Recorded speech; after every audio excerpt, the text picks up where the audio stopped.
আসসালামু আলাইকুম এভরিওয়ান, কি অবস্থা সবার, কেমন আছেন সবাই? আশা করছি সকলে অনেক অনেক ভালো আছেন। সো গাইস, আজকে ভিডিও টপিক হলো 2024 সালে আপনারা কি কি দেখে মোবাইল কিনবেন। দেখেন ভাই, এই বিষয়ে 2023 সালে কিভাবে মোবাইল কিনবেন এই বিষয়ে একটা ভিডিও আমার চ্যানেলে ছিল, যেটা এখন পর্যন্ত ভাই আমার চ্যানেলের মোস্ট পপুলার ভিডিও। তো আশা করি অনেকেই এই ভিডিওটা আপনারা দেখছেন, বাট ওই ভিডিওতে এত বেশি ইনফরমেশন ছিল না মোবাইল সম্পর্কে, কারণ ওই সময় আমি নতুন নতুন ছিলাম। বাট এখন আমি মোবাইল সম্পর্কে মোটামুটি অনেক ভালো বুঝি, যার জন্য মনে করেন যে এখন আমি যে গাইডলাইনটা দিব সেটা মনে করেন যে সবাই দেবে না ইউটিউবের মধ্যে। আপনি যে 2024 সালে যে একটা মোবাইল কিনবেন তা আপনার জন্য কিভাবে ভ্যালু ফর মানি ফোন হবে, তাছাড়াও মনে করেন যে আপনি কোন ক্যাটাগরির মোবাইল ইউজার সেই ক্যাটাগরি অনুযায়ী একটা মোবাইল কিনতে পারবেন। তো এই বিষয়ে টুকটাক করে কথা বলবো আজকের এই ভিডিওতে। তো দেখেন, সবার প্রথম আমরা মোবাইল ইউজার নিয়ে কথা বলবো। মোবাইল ইউজার সাধারণত ভাই তিন ধরনের হয়। সবার প্রথমটা হইলো ভাই একবারে সিম্পল ইউজার, তারা ইউটিউব, ফেসবুক, এই সোশ্যাল মিডিয়া এই জাতীয় প্ল্যাটফর্মে থাকে, তাছাড়া ফোন কলস ইত্যাদি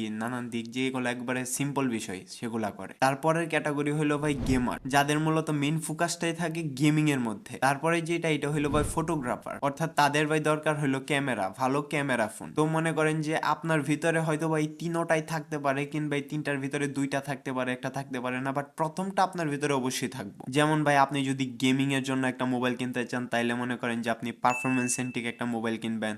আর যদি মনে করেন যে আপনি ফটোগ্রাফির জন্য একটা মোবাইল কিনতে চান তাইলে ভাই আপনি ভালো ক্যামেরার একটা মোবাইল কিনবেন। আর যদি মনে করেন যে আপনি ওভারঅল সব দিক দিয়ে একটা মোবাইল কিনবেন তাহলে ভাই সব দিক দিয়ে ভালো এরকম একটা মোবাইল কিনবেন। তো সেই বিষয়ে সম্পূর্ণভাবে আলাপ আলোচনা করব। তো চলেন এবার ভিডিওটা শুরু করে মোবাইলের ক্যাটাগরি সম্পর্কে ধারণা নিই। তো ভাই সাধারণত ভাই একটা মোবাইলে 6টা দিক থাকে, তার সবগুলাই একটা একটা করে বলবো, আর আপনার জন্য কোনটা ইম্পর্টেন্ট এটাও বলে দেবো। তো সবার প্রথমে যেটা আসে সেটা হলো ভাই ডিজাইন। এখন ভাই কথা হলো ভাই, আমি আগে থেকেই বলি যে ডিজাইন কিরকম আপনার পছন্দ এটা আপনার ব্যক্তিগত ব্যাপার, কারণ আমার পছন্দ যেরকম আপনার পছন্দ ওই রকম হবে না। তারপরে 2 নম্বরে যেটা আছে এটা হলো ভাই সিপিইউ, অর্থাৎ পারফরমেন্স, র্যাম রম এই জাতীয় সবকিছু একসাথে মিলায়। তো এই বিষয়ে যদি আমি একটু ভালো করে কথা বলি তাইলে মনে করেন যে একটু ভালো হবে। যেরকম ধরেন আপনি একটা ভালো একটা প্রসেসরের মোবাইল কিনলেন, এখন কোম্পানি মনে করেন যে আপনারে হাইলাইট কইরা একটা প্রসেসর দেখাই দিল যে 17-18 হাজার টাকার মধ্যে একটা G99 প্রসেসর কিংবা এর চাইতেও ভালো একটা প্রসেসর আপনারা দেখাই দিল, বাট এটার সাথে যদি ভালো র্যাম, তার পাশাপাশি মনে করেন যে ভালো স্টোরেজ না থাকে তাহলে মনে করেন যে একটা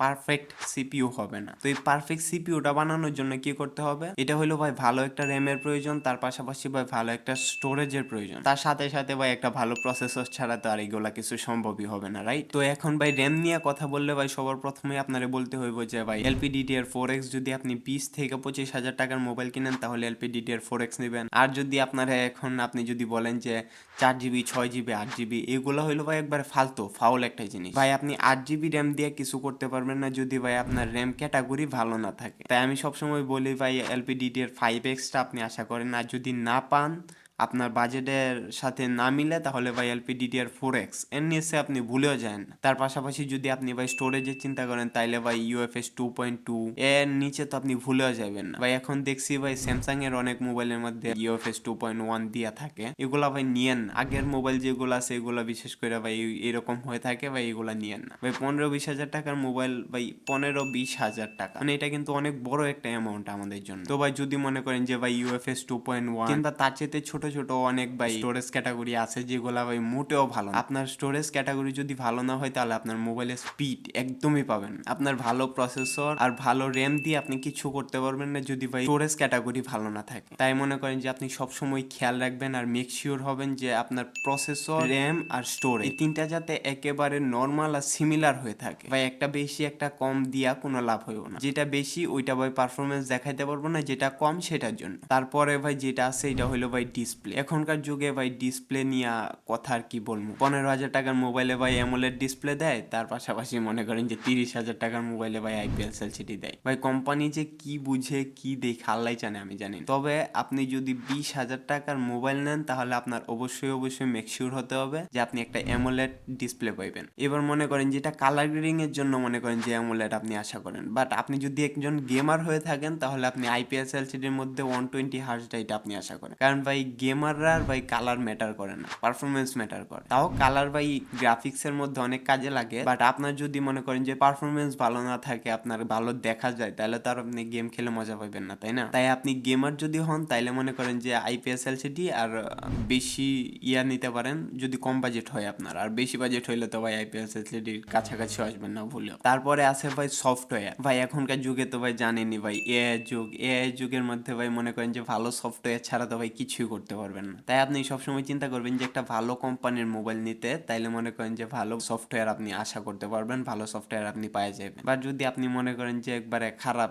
লোয়ার কোয়ালিটির একটা কোম্পানির মোবাইল নেন, তাইলে মনে করেন যে যত দামি মোবাইলই নেন না কেন, আপনার মোবাইলের ভিতরে ব্লোটওয়্যার, তাছাড়া মনে করেন যে আপনার ইউজার এক্সপিরিয়েন্স কোনোটাই ভালো হবে না, একমাত্র সফটওয়্যারের কারণে। তারপরের পয়েন্ট যেটা সেটা হলো ভাই ক্যামেরা। এখন দেখেন ভাই আপনি কিরকম ইউজার, এটার উপর ডিপেন্ড করে যে আপনার ক্যামেরা কিরকম হবে। ভাই মোবাইলের ক্যামেরা তো ভাই এত ভালো হয় না, তবে এখনকার যুগে ভাই 5 বছর আগের ডিএসএলআর যেরকম ছিল, এখনকার যুগের মোবাইল এরকম হয়ে গেছে অলরেডি। তো সেই বিষয়ে যদি আপনি মনে করেন যে একজন ফটোগ্রাফার হিসেবে যদি আপনি মনে করেন যে একটা মোবাইল নিতে চান, তাহলে ভাই আপনার ক্যামেরাতে অত্যন্ত জরুরি আর অনেক গুরুত্বপূর্ণ ভাবে এটার উপর ফোকাস দিতে হবে আর কি। এখন ভাই কথা হইলো ভাই ক্যামেরা আপনি কিভাবে ভালো চিনবেন আর কিভাবে মনে করেন যে নিবেন। তো সেই বিষয়ে কথা বললে মনে করেন যে আপনারা বেশিরভাগ ক্ষেত্রে আমি দেখছি যে মেগাপিক্সেল নিয়ে দৌড়াদৌড়ি করে আপনি ক্যামেরা নেন। ভাই সেই জিনিসটা আপনি করবেন না কখনো। আপনি সব সময় মনে করেন যে ক্যামেরার অ্যাপারচার, তারপরে ক্যামেরার সেন্সর কতটুকু বড় সে বিষয়ে লক্ষ্য রাখতে হবে। আপনার ক্যামেরা যত বড় তত বেশি লাইট কনজিউম করতে পারবে, আর মনে করেন যে আপনার